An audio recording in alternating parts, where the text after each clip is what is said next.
அனைவருக்கும் வணக்கம்.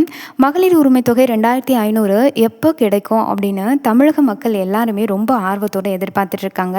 குறிப்பாக சொல்லணும் அப்படின்னா குடும்ப தலைவிகள், ரேஷன் அட்டைதாரர்கள் எல்லாருமே ரொம்ப எதிர்பார்ப்போடு இருக்காங்க. இந்த 2500 நம்ம கைக்கு எப்போ வந்து சேரும் அப்படின்னு தொடர்ந்து இதுக்கான மனுக்கள் அப்படிங்கிறதும் கொடுத்துட்டு தான் இருக்காங்க. அதுக்கான கேள்விகளும் அதிகமாகவே இருந்துட்டு தான் இருக்குது. இந்த சூழ்நிலையில் அமைச்சரான நிர்மல்குமார் அவங்க தற்போது இந்த 2500 உயர்வு எப்போதுலேருந்து இருக்கும் அப்படின்னு சொல்லியிருக்காரு. அதுக்கான அஃபிஷியல் நியூஸ் அப்படிங்கிறதும் வெளியிட்டிருக்காங்க. ஸோ இந்த வீடியோவில் என்னென்ன அப்டேட் அப்படிங்கிறது வந்திருக்கு, குறிப்பாக யாருக்கெல்லாம் 2500 உறுதியாக கிடைக்கும் அப்படின்றத பற்றியும், அண்ட் உங்களுக்கு இதுக்கு தேவையான ஆவணங்கள் என்னென்ன இருக்குது, அண்ட் புதுசாக நீங்கள் விண்ணப்பிக்கிறீங்க அப்படின்னா எப்படி விண்ணப்பிக்கணும், என்னென்ன ஆவணங்கள் உங்கள் கையில் இருக்கணும், நீங்கள் ஏற்கனவே 1000 ரூபாய் வாங்கிட்டு இருக்கீங்கன்னா இனிமேல் அது 2500 உயரணும் அப்படின்னு ஆசைப்பட்டீங்கன்னா அதுக்கு உங்கள் கையில் சில ஆவணங்கள் சரியாக இருக்கணும். அது என்னென்ன அப்படிங்கிறதையும் இந்த வீடியோவில் டீட்டெயிலாக சொல்லியிருக்கேன். வீடியோ ரொம்ப யூஸ்ஃபுல்லாக இருக்கும், கடைசி வரைக்கும் பாருங்கள். நம்ம சேனலை ஃபர்ஸ்ட் டைம் பார்க்குறீங்கன்னா மறக்காமல் சப்ஸ்கிரைப் பண்ணிக்கோங்க. அண்ட் இந்த வீடியோ கீழே ஹைப்னு எல்லோக்குள்ள ஸ்டார் காமிச்சா மறக்காமல் ஹைப் பண்ணி விடுங்க. இது மட்டும் இல்லாமல் இந்த ஆகஸ்ட் மாதம் 15ஆம் தேதி உரிமை தொகை அப்படிங்கிறது 2500 கொடுக்க போகிறாங்களா இல்லை 1000 ரூபாய் தான் வழங்க போகிறாங்களா அப்படிங்கிறத பற்றியும், வங்கி கணக்கில் எவ்வளவு ஏறும், யாருக்கெல்லாம் இந்த மாதம் அதாவது வங்கி கணக்கில் ஏறப்போகுது அப்படின்றத பற்றியும், யாருக்கெல்லாம் ஏறாமல் இருக்கிறதுக்கான பாசிபிலிட்டிஸ் இருக்குது அப்படின்றதையும் இந்த வீடியோவில் டீட்டெயிலாக சொல்லியிருக்கேன். வீடியோவை கொஞ்சம் கூட ஸ்கிப் பண்ணாமல் பாருங்கள், அப்போ தான் நான் சொல்லக்கூடிய விஷயங்கள் உங்களுக்கு முழுமையாக புரியும்.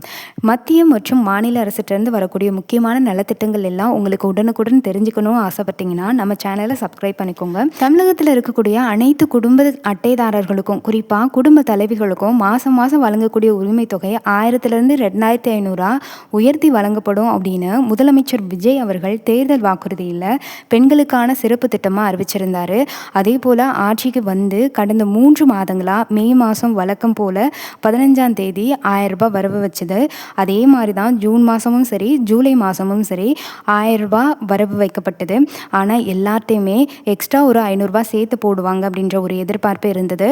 ஆனால் அந்த ஜூன் மாதத்துடைய கணிப்பில் அரசியல் வட்டாரங்களில் மகளிர் உரிமை தொகையில் இருக்கக்கூடிய 60 வயசுக்கு மேற்பட்டவங்களை நீக்கி அவங்கள முதியோர் உதவித்தொகை திட்டத்தின் கீழே சேர்த்து மாதம் 1000 ரூபாய் வாங்கிட்டுருக்க அவங்களுக்கு தற்போது 1500 உயர்த்தி வழங்கலாம் அப்படின்ற அறிவிப்பு அப்படிங்கிறது வெளியிட்டிருந்தாங்க. ஆனால் இன்னும் அது அரசு நடைமுறைப்படுத்தலை. ஆனால் அதுக்கான தீவிர ஆலோசனைகளும் தீவிர நடவடிக்கைகள் அப்படிங்கிறதும் மேற்கொண்டுட்டு தான் இருக்காங்க. ஆனாலுமே மக்கள் மத்தியில் ஜூன் மாதம் 1000 ரூபாய் போடுறப்ப கரெக்டாக அந்த 15ஆம் தேதி அப்போ 500 ரூபாய் சேர்த்து 1500 போட்டுற மாட்டாங்களா, ஜூலை மாதம் வந்த உடனே 2500 போட மாட்டாங்களா அப்படின்னு பயங்கர எதிர்பார்ப்பு அப்படிங்கிறது இருந்துட்டு தான் இருந்தது.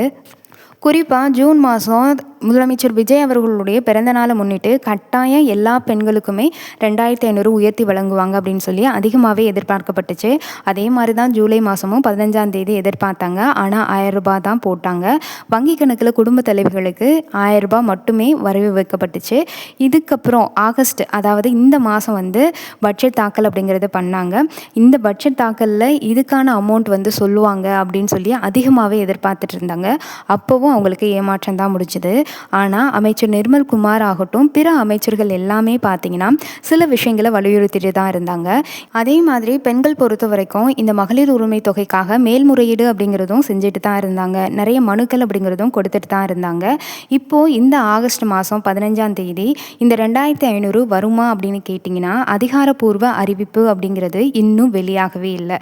இனிமே பார்த்தீங்கன்னா வெளியாகுமா அப்படின்னு கேட்டிங்க அப்படின்னா அமைச்சர் நிர்மல்குமார் அவங்க கிட்ட செய்தியாளர்கள் இது தொடர்பாக கேள்வி கேட்கும் பொழுது அவர் என்ன சொல்லியிருந்தார் அப்படின்னு பார்த்தீங்கன்னா, இப்போதைக்கு இந்த பட்ஜெட்டில் அதுக்கான அறிவிப்பு அப்படிங்கிறது வரலை. முதலமைச்சர் விஜய் அவங்க இதுக்கான நிதி பட்ஜெட் அப்படிங்கிறத உருவாக்கிட்டு அதுக்கப்புறம் இதுக்கான நடைமுறை அப்படிங்கிறது கொண்டு வருவாங்க அப்படின்ற மாதிரி சொல்லியிருந்தார்.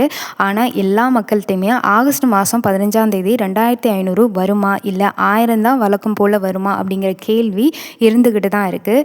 2500க்கான வாய்ப்புகள் பார்த்தீங்கன்னா கிடையாது. அதுக்கு ரொம்ப ரொம்ப கம்மி தான். அதே மாதிரி 1000 ரூபாய் எல்லாருக்குமே வரவு வைப்பாங்களா அப்படின்னு கேட்டிங்கன்னா அதுலேயும் பார்த்தீங்கன்னா சில விஷயங்கள் சில சிக்கல் அப்படிங்கிறதே இருக்குது. அது என்னன்னு பார்த்தீங்கன்னா யார் யாருக்கெல்லாம் கிடைக்கும் அப்படிங்கிற மாதிரி ஒரு சில தகவல் அப்படிங்கிறது இருக்குது. இதுதான் இந்த சந்தேகத்துக்குரிய விஷயம் அப்படிங்கிறது. அதாவது விஜய் அவர்கள் ஆட்சிக்கு வந்ததுக்கப்புறமா இந்த உரிமை தொகை லிஸ்ட் எல்லாமே சீரமைப்பு அப்படிங்கிறது ஒன்று பண்ணாங்க. அப்படியே அவங்க சீரமைப்பு பண்ணுறப்ப புதிய லிஸ்ட் வந்து படிப்படியாக தயாரித்தப்ப மக்கள்கிட்ட வந்து அதிகப்படியான கேள்வி என்ன தெரியுமா இருந்தது. புதிய லிஸ்ட் படி மக்களுக்கு வந்து மகளிர் உரிமை தொகை குடுப்பாங்களா? அதுக்கு நம்ம புதுசா விண்ணப்பிக்கணுமா? அப்படின்ற மாதிரியான ஒரு கேள்வியும் இருக்கு. இல்ல பழைய லிஸ்ட் படி தான் குடுக்க போறாங்களா? அப்படிங்கிற கேள்வியும் இருக்கு. அதாவது இப்ப ரூ. 1000 வாங்கிட்டு இருக்கவங்களுக்கு ரூ. 2500 போடுறப்ப ஆட்டோமேட்டிக்கா அவங்களுடைய வங்கி கணக்குக்கு வந்துருமா? வராதா? அப்படிங்கிறது பரவலா மக்கள் மத்தியில இருக்கக்கூடிய கொஸ்டின் மார்க் அப்படிங்கிறது தான். நெறைய சமூக வலைதளங்கள்ல ரூ. 2500 வாங்குறதுக்கு விண்ணப்பிக்கணும் அப்படின்ற மாதிரியும் சொல்லிட்டு இருக்காங்க. அந்த மாரி கட்டாயம் விண்ணப்பிக்கணுமா? அப்படிங்கிற கேள்வியும் போயிட்டுருக்கு. அது எல்லாத்துக்குமே பதிலளிக்கிற விதமா, திமுக ஆட்சியில யாரெல்லாம் உரிமை தொகை வாங்கிட்டு இருந்தாங்களோ, அத்தனை பேருக்கும் பார்த்தீங்கன்னா, இந்த முறையும் வந்து கிடைக்கும். ஆனா, இதுல ஒரு சிலருடைய பேர வந்து நீக்கம் பண்ண போறாங்க. அது என்னன்னு கேட்டிங்கன்னா, நீங்க ஏற்கனவே ரூ. 1000 மாசம் மாசம் வாங்கிட்டு இருந்தாலும், புதிய பட்டியலின் அடிப்படையில உங்களுக்கு 2500 கிடைக்காம போகுறதுக்கு வாய்ப்பு இருக்கு. அது எப்படின்னா, 18 வயதுக்கு மேற்பட்ட ரேஷன் அட்டை வச்சிருக்கக்கூடிய குடும்ப தலைவிகள்ல இருந்து 60 வயதுக்கு மேற்பட்டிருந்தாலும் சரி, 70 வயதுக்கு மேற்பட்ட இருந்தாலும் சரி, 80 வயசுக்கும் மேற்பட்டிருந்தாலும் சரி, கண்டிப்பா அனைத்து குடும்ப தலைவிகளுக்குமே ரேஷன் அட்டை வச்சிருக்கக்கூடிய எல்லாருக்குமே இந்த உரிமை தொகை ரூ. 1000 கிடைக்கும் அப்படின்னு திமுக ஆட்சியில சொல்லியிருந்தாங்க. ஆனா இந்த தமிழக வெற்றிக்கழக ஆட்சியில ரூ. 2500 பார்த்தீங்கன்னா புதிய லிஸ்ட் அப்படின்றத ஒன்று கொண்டு வந்திருக்காங்க. அதில் 60 வயசுக்கு மேற்பட்டவங்களுடைய பெயர் எல்லாமே நீக்கம் பண்ணிட்டு இருக்காங்க. இதோடைய முன்னெச்சரிக்கை நடவடிக்கையாக தான் மே மாதம் அண்ட் ஜூன் மாதம் இந்த இதில் பத்திரிகையாளர் சந்திப்பில் கூட சில விஷயங்கள் சொல்லியிருந்தாங்க நிறைய அமைச்சர்கள். 60 வயசுக்கு மேலே இருக்கக்கூடிய முதியவர்கள் எல்லாரையுமே நீக்கிட்டு அவங்கள முதியோர் உதவி தொகை திட்டத்தின் கீழே சேர்த்துட்டு மகளிர் உரிமை தொகை திட்டத்தின் கீழே அவங்களுக்கு இனிமேல் 2500 வரவு வைக்கப்படாது. அவங்களுக்கு மாதம் மாதம் முதியோர் உதவி தொகை திட்டம் கீழே இப்போ 1000 வாங்கிட்டு இருக்காங்க. இனிமேல் அது 1500 வாங்குறதுக்கு நடவடிக்கைகள் எடுக்கப்படும் அப்படின்னு சொல்லியிருந்தாரு. அதன்படி தான் 60 வயசுக்கு மேலே இருக்கிறவங்க எல்லார் பேரையுமே நீக்க போகிறாங்க மகளிர் உரிமை தொகை திட்டத்தின் கீழே. நீங்கள் 60 வயசுக்கு மேலே இன்னமும் மகளிர் உரிமை தொகை திட்டத்தின் கீழே 1000 வரவு வச்சிட்டு இருக்காங்க அப்படின்னா, எப்போ 1500 முதியோர் உதவி தொகை திட்டத்தின் கீழே கொடுக்க போகிறாங்களோ அப்பையிலிருந்து உங்களுக்கு மகளிர் உரிமை தொகை கட் பண்ணப்படும். அது மட்டும் இல்லாமல் 21 வயசுக்கு கம்மியாக இருக்கக்கூடிய அந்த குடும்ப அட்டைகளுக்குமே இனிமேலிருந்து மாதம் மாதம் 2500 இல்லை 1000 வர்றதுக்கான பாசிபிலிட்டிஸ் இல்லை. ஏன்னா இன்னுமே அதிகாரப்பூர்வ அறிவிப்பு அப்படிங்கிறது இதுக்கான தகுதி வரம்புகள் அப்படிங்கிறது வெளியாகலை. ஆனால் அரசியல் வட்டாரங்களை இது எல்லாமே தகுதியாக சொல்லிக்கிட்டு இருக்காங்க. ஏன்னா இதன் அடிப்படையில் தான் புதிய லிஸ்ட் வந்து தயாரிச்சிட்டு இருக்காங்க அப்படின்ற மாதிரியான தகவல் அப்படிங்கிறது வெளியாகியிருக்கு. அந்த அதிகாரப்பூர்வ அறிவிப்பு வெளிவந்துச்சு அப்படின்னா யாருடைய பேர்னா இருக்கும் இல்லை அப்படிங்கிறத நம்மளால் ஈஸியாக தெரிஞ்சுக்க முடியும். இந்த 2500 கேட்டதுக்கான சந்தேகம் அப்படிங்கிறது நிறைய பேருக்கு கிளாரிஃபை ஆகிருக்கும் அப்படின்னு சொல்லி நினைக்கிறேன். ஏன்னா அமைச்சரே பார்த்தீங்கன்னா டீட்டெயிலாக சொல்லியிருந்தார். இந்த பட்ஜெட்டில் அதுக்கான அதிகாரப்பூர்வ அறிவிப்பு வரல. காரணம் என்னென்னா நிதி நிலைமை வந்து கொஞ்சம் மோசமான நிலையில் இருக்குது. இப்போதைக்கு தாய்மாமன் சீர்திட்டம் பேரில் அரசு மருத்துவமனைகளில் பிறக்கக்கூடிய குழந்தைகளுக்கு 1 கிராம் தங்க மோதிரம் அப்படிங்கிறது கொடுக்க போகிறோம். அதே மாதிரி இது இல்லாமல் திருமணத்திற்கு 1 பவுன் தங்கம் 8 கிராம் அதாவது 8 கிராம் தங்க காயின் அப்படிங்கிறது கொடுக்குறோம். அது கூடவே வேஷ்டி சட்டை இது எல்லாமே கொடுக்குறோம். இது எல்லாமே பெண்களுக்காக கொண்டு வந்தது தான். போன ஆட்சியிலனா இல்லை, இந்த ஆட்சியில் தான் புதுசாக அறிமுகப்படுத்தியிருக்கோம். இது பல பெண்களுடைய ஏழ்மை நிலையில் இருக்கக்கூடிய பெண்களுடைய வாழ்வாதாரத்தை முன்னேற்றுறதுக்கு ரொம்ப யூஸ்ஃபுல்லாக இருக்கும் அப்படின்ற மாதிரி சொல்லியிருந்தார். இதனால் பார்த்திங்கன்னா இந்த உரிமை தொகை 2500 அப்படிங்கிறது நிதி ஒதுக்கிட்டாங்க அப்படின்னா நிதி அதிகமாகும் பொழுது கட்டாயம் இந்த புதிய லிஸ்ட் எல்லாமே தயாரிச்சிட்ருக்காங்க இல்லையா, அந்த லிஸ்ட் படி எல்லாருடைய அக்கௌண்ட்லேயும் 2500 உயர்த்துறதுக்கு சர்ப்ரைஸாகவும் கொடுக்கறதுக்கும் வாய்ப்பு இருக்குது. ஆகஸ்ட் 15 சுதந்திர தினத்தை முன்னிட்டு எல்லாரும் கொடுப்பாங்கன்னு ஒரு மிகப்பெரிய எதிர்பார்ப்பு இருக்குது. ஆனால் நிதி நிலைமை மோசமாக இருக்கிறதுனால அதில் கொடுக்கறதுக்கான பாசிபிலிட்டிஸ் கம்மி தான். அதே மாதிரி மின்சாரத்துறை அமைச்சர் வந்து நிர்மல்குமார் வந்து பத்திரிகையாளர் சந்தித்து பேசுகிறப்ப பெண்களுக்கு முக்கியமான சில திட்டங்கள் அப்படிங்கிறது தான் கொண்டு வந்துட்ருக்கோம். அதில் தான் குறிப்பாக வந்து வீட்டோடைய மின்சார பில் வந்து 200 யூனிட் ஃப்ரீயாக கொடுக்கறது, அதே மாதிரி தங்க மோதிரம், தாலிக்கு தங்கம், இது எல்லாமே அண்ணன் சீர்திட்டம், இது எல்லாமே மக்களுக்கு வந்து ரொம்ப யூஸ்ஃபுல்லானது, குறிப்பாக பெண்களுக்கு. ஆனாலுமே எல்லாருமே எதிர்பார்க்குறது மகளிர் உரிமை தொகை திட்டத்தின் கீழே நம்மளுக்கு 2500 வராதா அப்படிங்கிறது தான். அதிமுகவும் சரி திமுகவும் சரி எந்த ஒரு நடவடிக்கையுமே எடுக்கலை.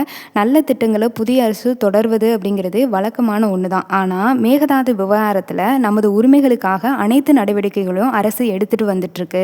தமிழகத்துடைய நிதி நிலைமை எவ்வளவு மோசமாக இருக்குது அப்படின்னு அறிவித்த வெள்ளை அறிக்கையிலே உங்கள் எல்லாருக்கும் தெரியும். அதாவது அதிமுகவும் திமுகவும் தமிழகத்தில் மாற்றி மாற்றி ஆண்டிருக்காங்க. ஆனால் நிதி நிலைமையை பெருக்கிறதுக்கான எந்த ஒரு ஸ்டெப்புமே எடுத்து வைக்கல அப்படின்னு சொல்லியிருக்காரு. தாவேகா அரசு அப்படிங்கிறது இப்போ அதுக்கான ஒரு முன்னேற்பாடு சில விஷயங்கள் பண்ணிகிட்ருக்கு.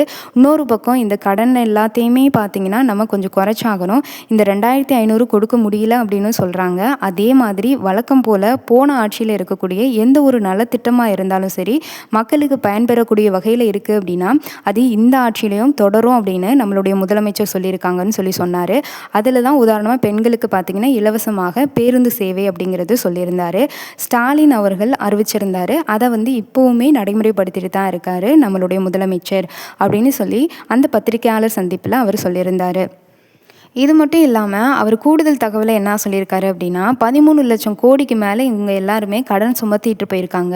இந்த மாதிரி இருக்கிற நிலையில் மின்சாரம், போக்குவரத்து கழகம், ஆவினை இது எல்லாத்தையுமே இழுத்து மூடக்கூடிய அந்த நிலைமையில தான் இருக்குது. இது எல்லாத்தையும் சீரமைக்கிறதுக்கு எங்களுக்கு கொஞ்சம் கால அவகாசம் தேவை, நிதி நிலைமை அப்படிங்கிறது பெறட்டணும் அப்படின்னு சொல்லியிருந்தார்.